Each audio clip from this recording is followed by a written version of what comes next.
Humberside Police, this is from MCN, have launched a new force-wide operation designed to target criminals who use motorbikes to commit offences. So it's called Operation Yokohama, which started last month in May, I believe. And what they've done is given their riders, their police, roads policing team, advanced off-road training to help them chase riders deliberately going off-road to run from the law. And they've kitted them out with the perfect bike for the job, I would argue. And that's the Yamaha Ténéré 700. I wonder if they took them to the Adventure Centre in Wales to train them. I mean, as far as training goes, like, lads, we're going to do some training. Oh, God, you're thinking sort of admin. Maybe you're going to have to do a freaking spreadsheet or something. Stay out the office for some go training. to Wales. We're going to ride some Yamaha Ténérés. Awesome.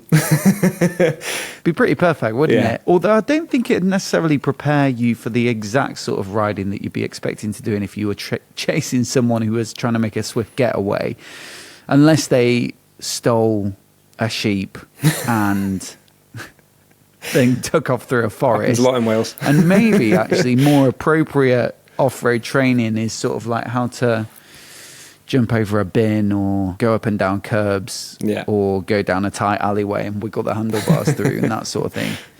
But it does look pretty sweet, doesn't it? Yeah. No, it's... I mean, any kind of like police mocked up bike is pretty cool anyway, because it just looks a bit more utility.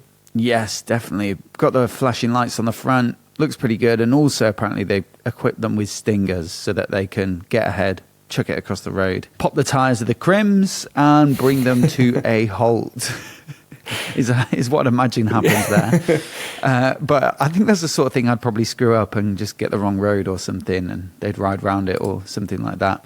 But anyway, it kind of had me thinking whether this could be the ultimate police bike. Certainly if you were going, mate, off-road, then it's probably got to be right up there with the best. Yeah, but I wonder if they've watched like the Yamaha press materials of people like riding that thing up a cliff and they're like, yeah, same, that me, I'll do that. Yeah, we can do that. Yeah, you don't immediately become Paul Tavares just from buying the bike, as I've found out from borrowing one. But it had me thinking, if it were your choice, you had to choose a police bike, bearing in mind the criteria are probably this.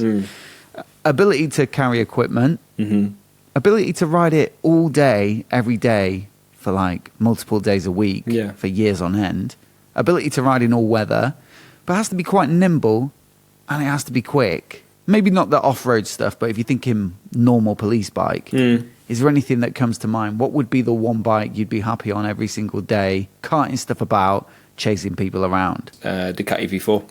Panigale, stick a top box on the back with that thing, and you are sweet. You know what, actually, having listed those criteria that I just mentioned, and given that you wouldn't be paying for your own fuel, that would be a big factor here. Yeah. Actually, a Multistrada V4. Oh, do you know what? Yeah, all right. I'll take that. That was my suggestion. Yeah, that's where I was going with it. That's genuinely probably the best choice. That's a really good shout. Like you say, you're not paying for the fuel. But also, bear in mind, if you're police, you've got the advanced rider training, which also allows you to ride above the speed limit. I forget what the sort of threshold is, but there's a certain sort of bracket that you're allowed to ride this much faster than the listed speed. And, I mean, you want a bike that can happily do that. And if you're going to go for a Ducati V4, then yes, it will. I mean, like, as we know from the Ducati day of trying to follow their lead rider, and you're like, these are, like, domestic roads though, yeah? So yeah, good bike. Pretty rapid, comfy, can carry stuff. I think the GT version as well, which is more road and touring focused, has all the cases and stuff, but still got a ridiculous engine in it. And like I say, free fuel, so you don't have to even be particularly...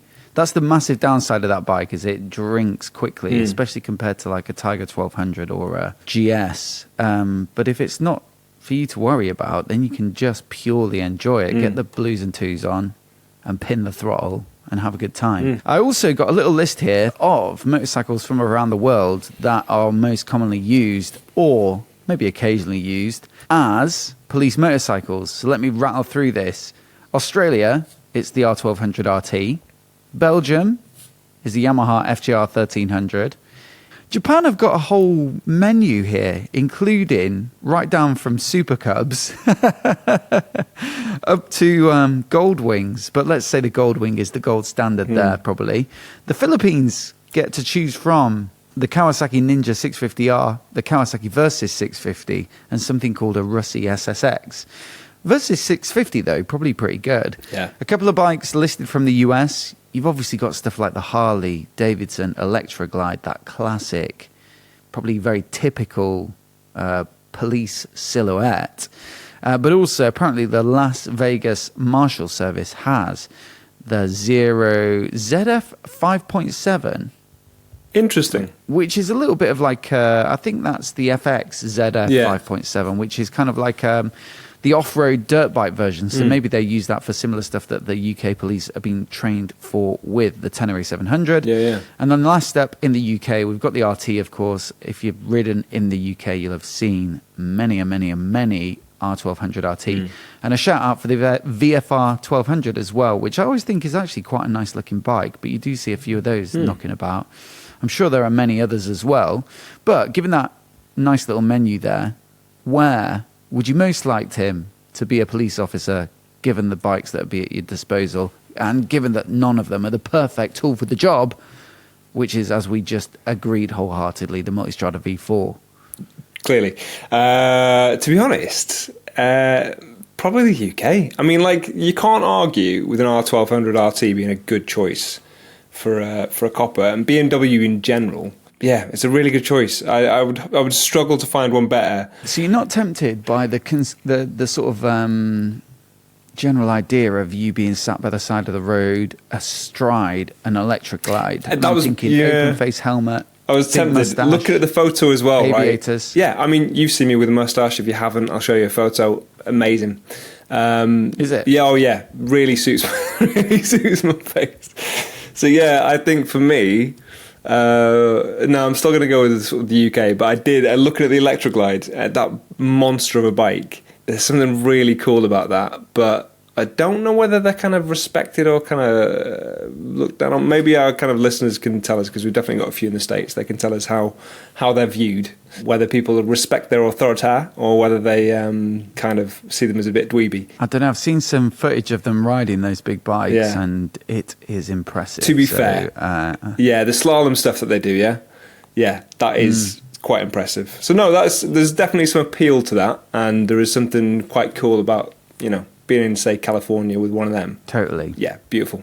I'd love to hear from other people as well around the world in the comments as to what bikes are most commonly used in your respective countries, and maybe there are some that we've missed. Definitely want to hear as well the more unusual bikes.